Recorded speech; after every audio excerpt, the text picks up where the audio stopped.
Very good evening guys, कैसे हो आप सभी। उम्मीद करता हूँ काफी अच्छे होंगे आप सभी। तो आपको देख के ही पता लग रहा होगा कि आज कितना कुछ नया है, इसमें क्या नया है। तो सबसे पहले आप सभी को जो आज रक्षाबंधन है उसकी ढेर सारी शुभकामनाएं। छोटों के लिए प्यार, बड़ों के लिए मान और सम्मान।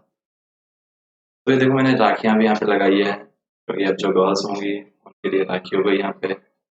और साथ में मिठाई भी है, कुमकुम भी है, चावल भी है। और मिठाई सभी के लिए है, तो आप सभी यहाँ से अपने अपने पीसेस ले सकते हो, उठा सकते हो यहाँ से। और ये कुमकुम हो गई, ये चावल हो गई, ये मिठाई है।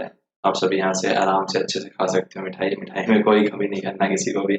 आराम से जितने पीस मन में आते हैं उठा लो और खा लो। और यहाँ पे मैंने देखो चॉकलेट भी रखी है, किसी को चॉकलेट पसंद है तो वो चॉकलेट भी यहाँ से ले सकता है।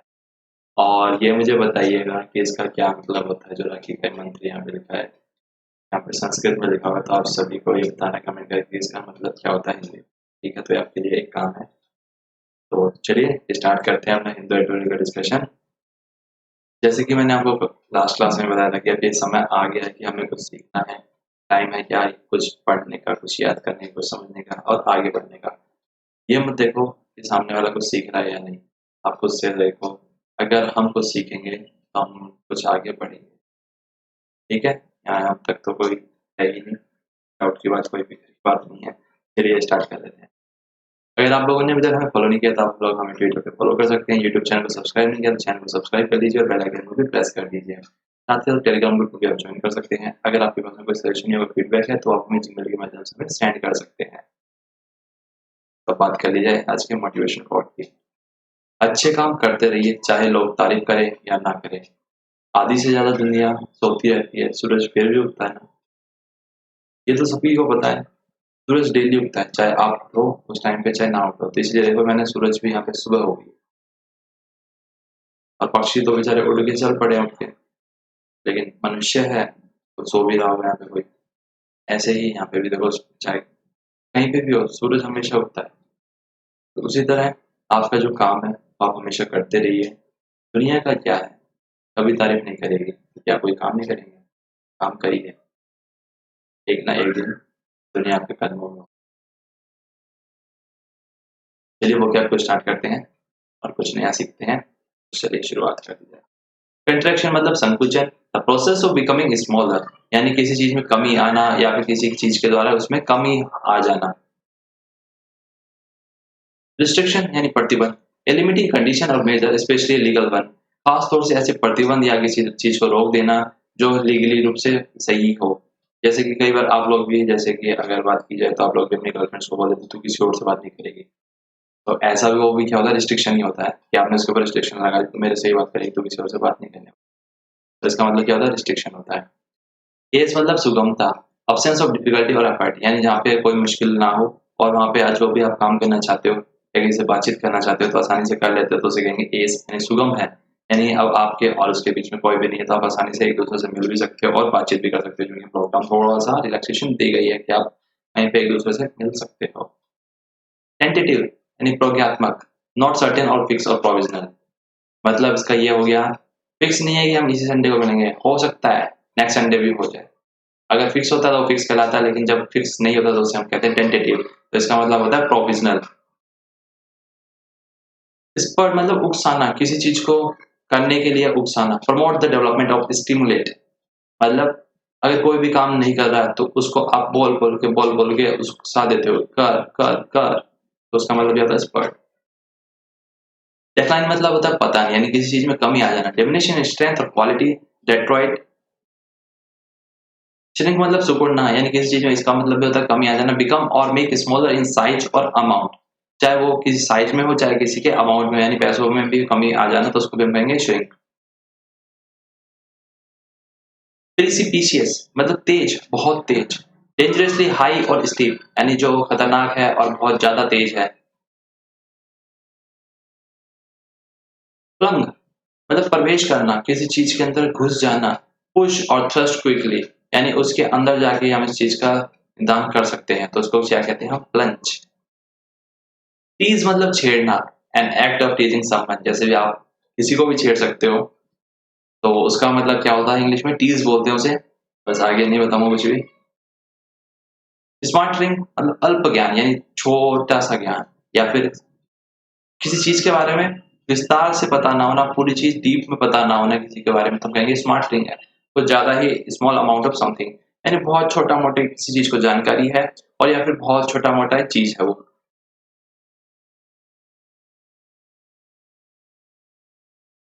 रिवाइव मतलब पुनर्जीवित, रिगेन लाइफ, कॉन्शियसनेस और स्ट्रेंथ, यानी चाहे तो अपनी जिंदगी को फिर से वापस लाना उसी पटरी पे, और चाहे अपनी जो आपकी ताकत है, जो क्षमता है, उसको फिर से रिवाइव करना।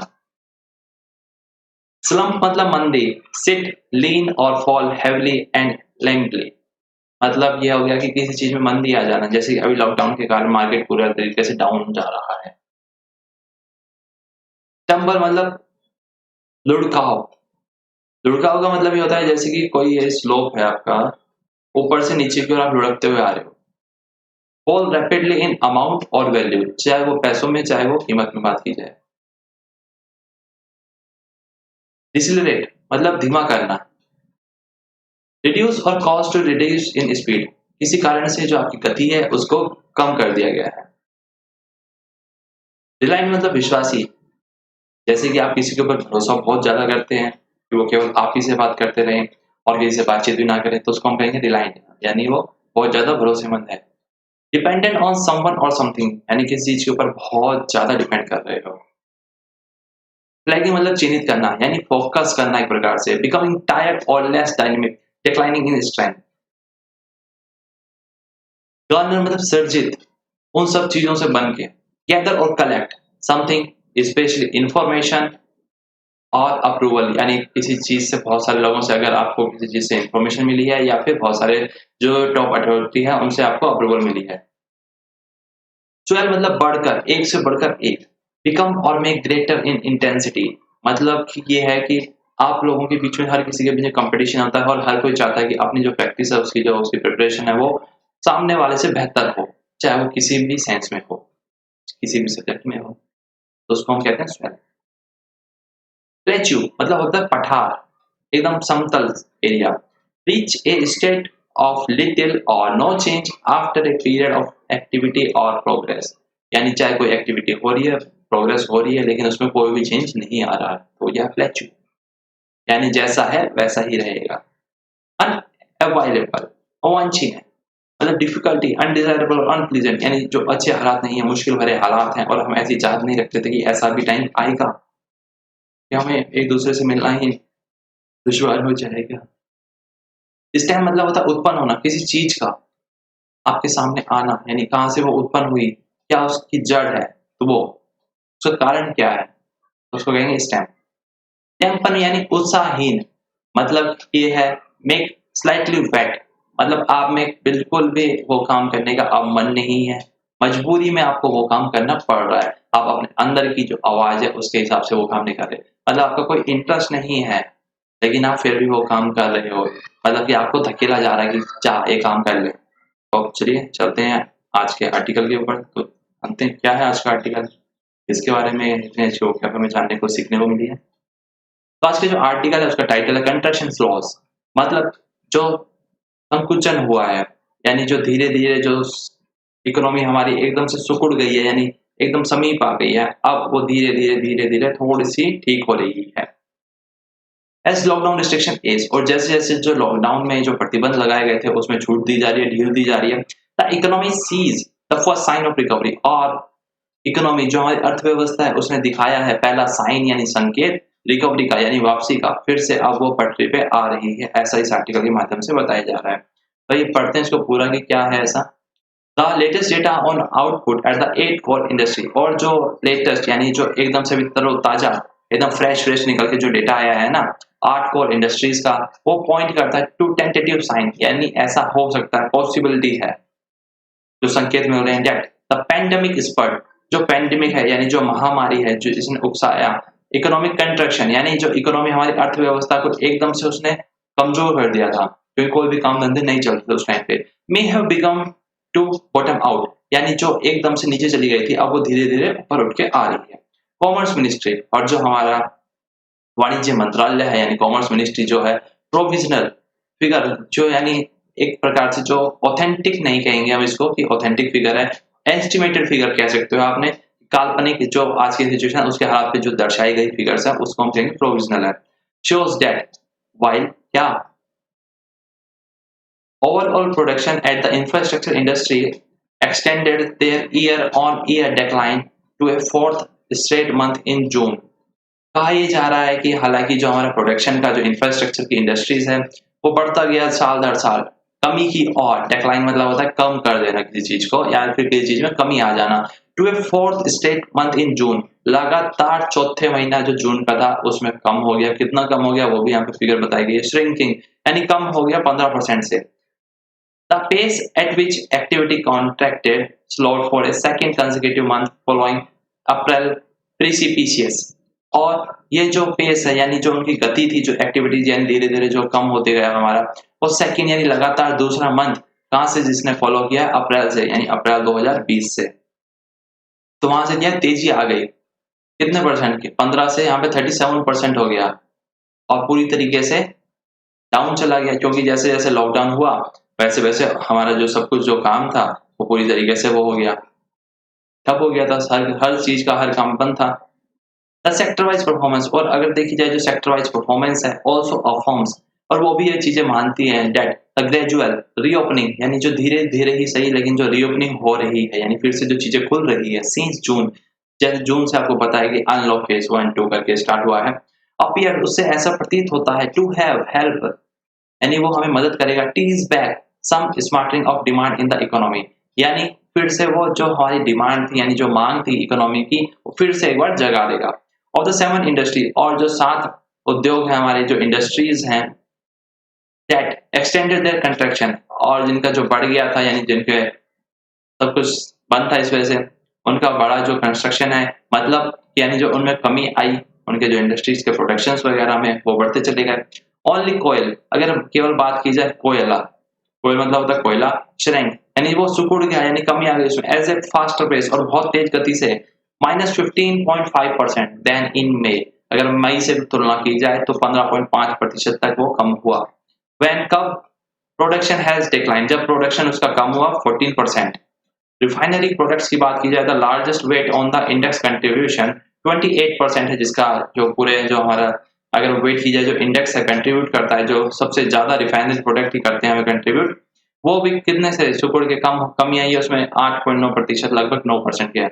Marking an improvement from the 21.3% construction seen the previous month, और देखा जाए कुछ इंप्रूवमेंट दर्ज की गई है यानी इसमें कुछ सुधार दर्ज किया गया है। क्या सुधार दर्ज किया गया है, जो हर मंथ जो कमी आ रही थी पिछले महीने ये दर्ज किया गया कि उसमें 21.3% की उसमें वृद्धि दर्ज की गई है, जो पिछले मंथ की तुलना में थोड़ी सी ज्यादा कह सकते हैं हम, थोड़ा सा अच्छा सुधार संकेत दिया गया है।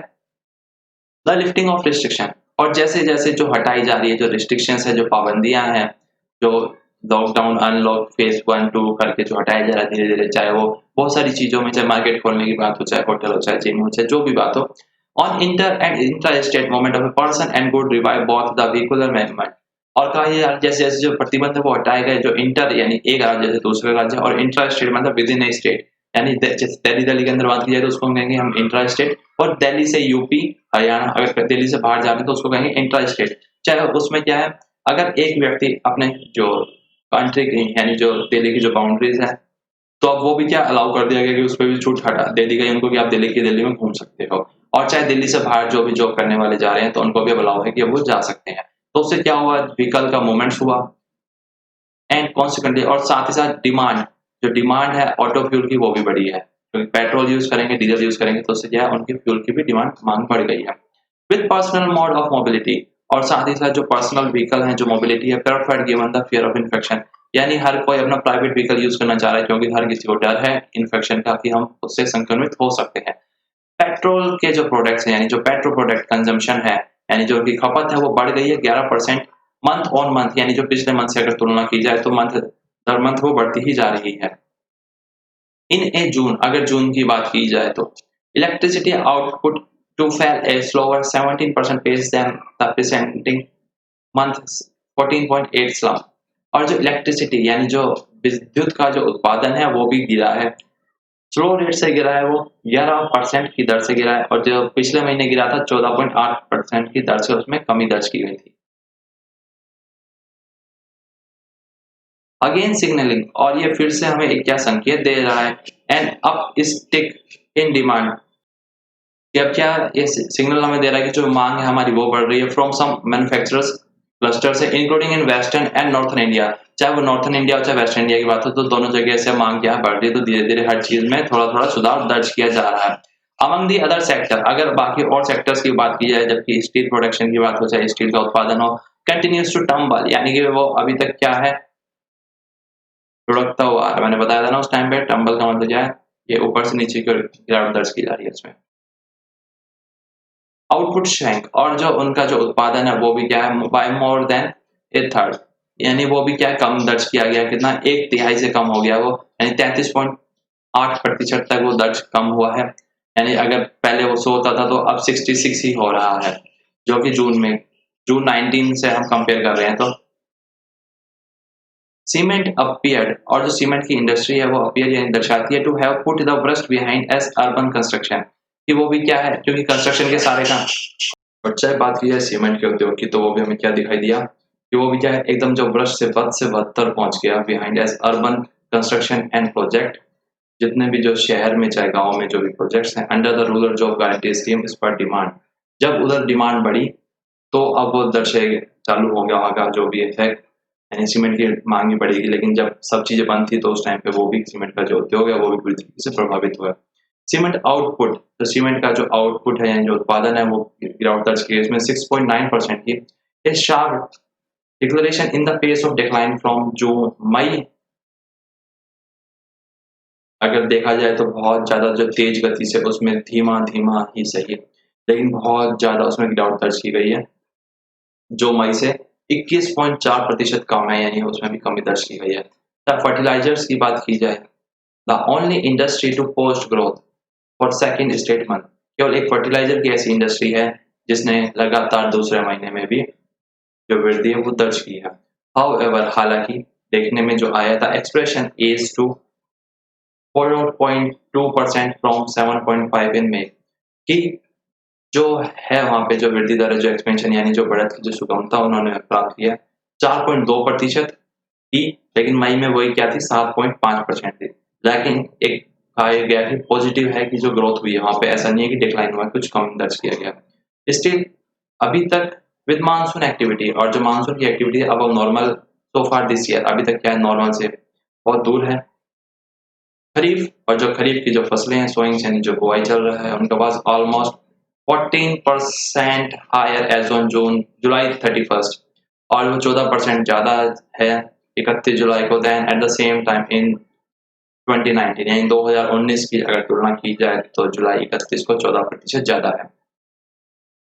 विद द आईएमडी, और जो हमारे मौसम विभाग की जो भविष्यवाणी है जो अनुमान है अबव एवरेज की जो वर्षा है इस वर्ष क्या एवरेज होने वाली है अगस्त और सितंबर में, यानी सामान्य वर्षा होने वाली है as well.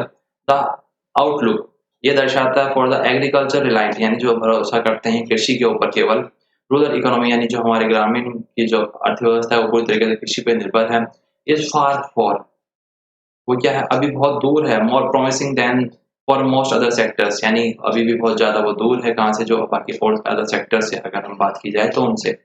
To be sure, और यह बात एकदम श्योर है यानी एकदम क्लियर कट है, the economy is still a far distance from a sustain turn around with the other data shortfall in the GST collection point to the difficulties the central and state government are facing in garnering crucially needed revenue।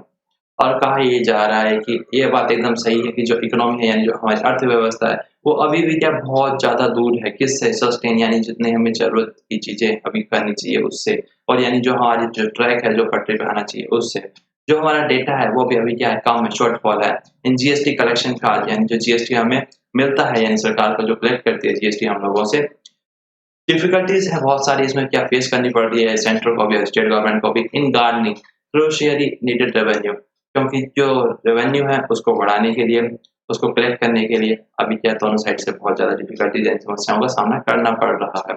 This has already, और इससे क्या है पहले से ही swell the fiscal deficit कि बढ़ गया है फिस्कल डेफिसिट यानी जो घाटा होता है हमारा at the end of first quarter to 83% of the full year target, यानी जो हमारा टारगेट था कि इस साल में पूरे साल में 100 होगा तो वो फर्स्ट क्वार्टर में ही उसका 83% तक बढ़ गया है विद और साथ ही द न्यू इन्फेक्शन और जो न्यू इन्फेक्शन का जो कर्व है यानी जो उसका ग्राफ है जो वो भी दर्शा रहा है नो साइन ऑफ प्लेचुइंग यानी कि उसमें भी कोई ऐसा नहीं है कि वो भी अभी क्या शांत होकर बैठने वाला है उसमें भी दर्शा रहा है कि वो भी बढ़ता ही जा रहा है एज येट अभी तक जो हमें पता चल पाया है जो भी हमारे पास आंकड़े आ पाए हैं जो भी रिपोर्ट्स आ रही है जो भी हमारे पास डेली केसेस आ रहे हैं उसके हिसाब से हमें ऐसा ही लग रहा है कि अभी ये केस भी क्या है बढ़ते ही जा रहे हैं इसमें भी कोई कंट्रोल नहीं आया पॉलिसी मेकर्स और जो हमारी जो नीतियां बनाते हैं वो have the unviable task of stemming the COVID-19 tide without dampening economic moment. ये उनके पास में क्या है एक बहुत बड़ा डिफिकल्ट टास्क दे दिया गया उनको कि क्या जो साथ ही साथ तो कोविड-19 की जो बीमारी है उसकी लहर से बचना है और लोगों को भी बचाना है और लेकिन साथ ही साथ वो प्रभाव ना करे हमारे इकोनॉमी को यानी उसके ऊपर भी कोई विपरीत प्रभाव ना पड़े तो ये था हमारा आज का आर्टिकल उम्मीद करता हूँ आपको अच्छा लगा होगा काफी कुछ नया चीजें आपको सीखने को मिला होगा